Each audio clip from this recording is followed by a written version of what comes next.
हाँ, ये नौकरी मेरे लिए बहुत ज़रूरी है। अगर उन होटल वालों को मेरा काम पसंद आ गया तो मेरी पगार और बढ़ जाएगी। बहुत मुश्किल से तो मुझे ये नौकरी मिली है। अब तुम ऐसे घबरा कर भेजोगी तो वहाँ इतनी दूर अनजाने शहर में अनजानी जगह पर मेरा बिल्कुल भी मन नहीं लगेगा। हाँ हाँ, नहीं कर रही मन उदास। पर तू वादा कर मुझे रोजाना फोन करती रहेगी। हाँ माँ, मैं जब भी काम से फ्री हुआ करूँगी सबसे पहले तुम्हें फोन करूँगी। अच्छा रुक, मैं तेरे लिए साथ में खाने का कुछ बांध देती हूँ, तू रास्ते में बस में खा लेना। ठीक है माँ, तब तक मैं अपना सामान अटैची में रख लेती हूँ। ये है सीता, लाजवंती की बेटी। लाजवंती बहुत गरीब है। पति के जाने के बाद घरों में काम करके लाजवंती ने सीता को पाल पोस कर बड़ा किया। सीता ने गांव में ही रहकर 12वीं तक की पढ़ाई पूरी की। सीता आगे पढ़ना तो चाहती थी, पर पिछले 1 साल में लाजवंती की तबीयत बहुत खराब रही, जिस वजह से सीता ने अभी कॉलेज की पढ़ाई के लिए अपना विचार बदल लिया और नौकरी ढूंढने लगी। सीता के बचपन की सहेली आशा की कुछ समय पहले दिल्ली के एक होटल में नौकरी लगी थी। आशा जब गांव आई तो सीता ने अपने बारे में भी बात की, तो आशा ने उसकी भी नौकरी उसी होटल में लगवा दी। अगले दिन सीता नौकरी के लिए दिल्ली पहुंचती है। होटल में आशा उसे सब कुछ समझा देती है। सीता खूब मेहनत के साथ होटल में नौकरी करने लगती है। शहर के बहुत बड़े व्यापारी मिस्टर जगन्नाथ जी की बेटी गीता आज शाम अपना जन्मदिन मनाने के लिए हमारे होटल में आ रही हैं। सभी स्टाफ को उनका पूरा ख्याल रखना है।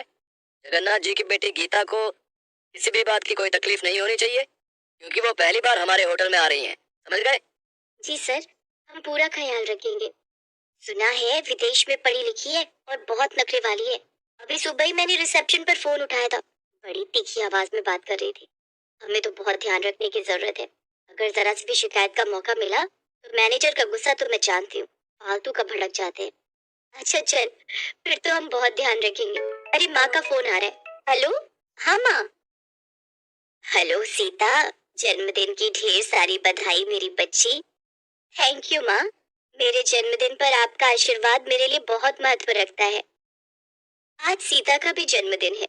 ये बात सुनकर सभी स्टाफ के लोग सीता को जन्मदिन की बधाई देते हैं। अरे सीता, आज तुम्हारा भी जन्मदिन है। Happy birthday.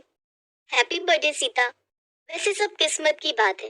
एक तरफ आज तुम्हारा जन्मदिन है, जो तुम किसी और के जन्मदिन की तैयारी कर रही हो, और एक तरफ वो लड़की जिसका आज जन्मदिन है, वो कितनी किस्मत वाली है कि वो इतने बड़े होटल में अपने बर्थडे को सेलिब्रेट कर रही है। कहते हैं सब कुछ किस्मत से ही होता है। अब ये सब छोड़ो, अपना अपना काम करते हैं। बहुत सारी तैयारियां करनी है। सीता, तुम्हें मैनेजर साहब बुला रहे हैं। हाँ, मैं अभी आती हूँ। सीता मैनेजर के पास जाती है। सीता, तुम्हें मैं एक स्पेशल ड्यूटी दे रहा हूँ। गीता मैडम के वेलकम के लिए तुम्हें गेट पर ही खड़ा होना है। जैसे ही वो एंट्री लेंगी तुम उनके साथ रहोगी और देखते रहना कि उन्हें किसी भी बात की कोई कमी ना हो। और एक काम करो, अपनी ड्रेस की जगह कोई अच्छी सी स्मार्ट ड्रेस पहन लो ताकि और अच्छा इंप्रेशन पड़े। जी सर। सीता को होटल के गेट पर ड्यूटी मिल जाती है। सीता के पास अपनी तो कोई अच्छी ड्रेस थी नहीं, इसलिए आशा उसे अपनी सुंदर सी ड्रेस दे देती है। सीता तैयार के पास कोई बुला रहा है। ओह, कहीं गीता मैडम आ तो नहीं गई? मैं गाड़ी के पास जाकर देखती हूँ। जी चलिए।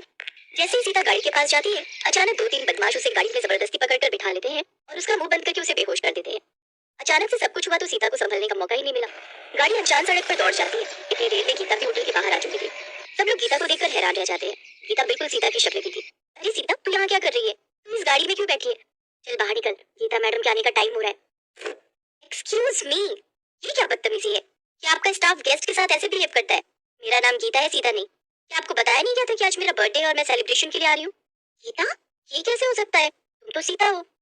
मैडम, आशा ठीक कह रही है। आपकी सूरत बिल्कुल हमारे स्टाफ की एक लड़की सीता से मिलती है। गीता ये सब सुनकर हैरान रह जाती है। मैं अभी सीता को बुलाती हूँ, वो अभी गेट पर ड्यूटी दे रही थी। तभी एक लड़का भागा हुआ आता है। सर सर सर, सीता को कुछ लोग एक कार में पकड़ कर ले गए। सीता बेहोश थी, पीछे भागा पर कार आगे निकल चुकी थी। वो जरूर कोई बदमाश लोग हैं सर। गीता घबरा चुकी थी। उसने अपने पापा के मोबाइल पर फोन किया और सारी बात बताई। गीता के मम्मी पापा भी वहाँ पहुंच गए। मैनेजर के पास सीता की माँ का मोबाइल फोन नंबर था। सीता की माँ को जब सारी बात पता चलती है तो वो फौरन बस पकड़कर दिल्ली आ जाती है। अचानक सब पलट जाता है। अरे लाजवंती, तुम? और यहाँ इतने सालों बाद तुझे देख रही हूँ। तुम कहाँ गायब हो गई थी? मुझे माफ कर दो मेम साहब, मुझसे बहुत बड़ी भूल हो गई। सीता आपकी बेटी है, गीता की जुड़वा बहन। उस रात आपने एक नहीं 2 बेटियों को जन्म दिया था। मेरे मन में लालच आ गया था। मेरी औलाद नहीं थी, इसलिए मैंने आपकी एक बच्ची चुरा ली और अपने साथ गांव ले गई। पर मुझे नहीं पता था कि आज मेरी गलती की सजा मेरी सीता को मिलेगी। मेरी जुड़वा बहन सीता, माँ पापा, सीता को बचा लो। मैं जानता हूँ ये सब किसका काम है। मुझे लगता है अशोक ने सीता को गीता समझ लिया और मुझसे बदला लेने के लिए वो गीता को अगवा करना चाहता था। चिंता मत करो, वो ज्यादा दूर नहीं गया होगा। हम उसे पुलिस की सहायता से पकड़ लेंगे। गीता के पिता मिस्टर जगन्नाथ ने पुलिस को खबर दी और कुछ ही घंटे में पुलिस अशोक को पकड़ लेती है। सीता सही सलामत मिल जाती है। जब सीता को सच्चाई पता चलती है कि गीता उसकी जुड़वा बहन है और उसके असली माता पिता मिस्टर जगन्नाथ और ममता है,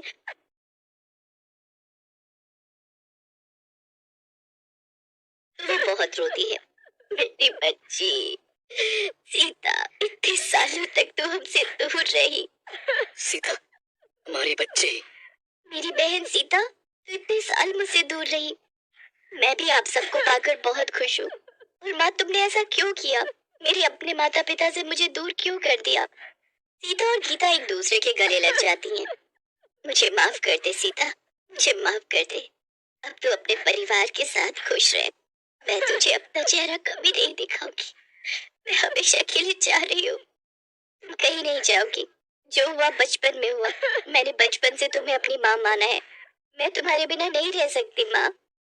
सीता अपनी माँ के गले लग जाती है क्योंकि लाजवंती ने उसे पाल पोस कर बड़ा किया था।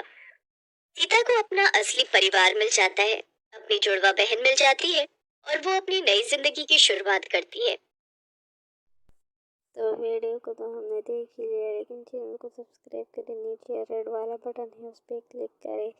तो मिलते हैं किसी न्यू और सही स्टोरी में।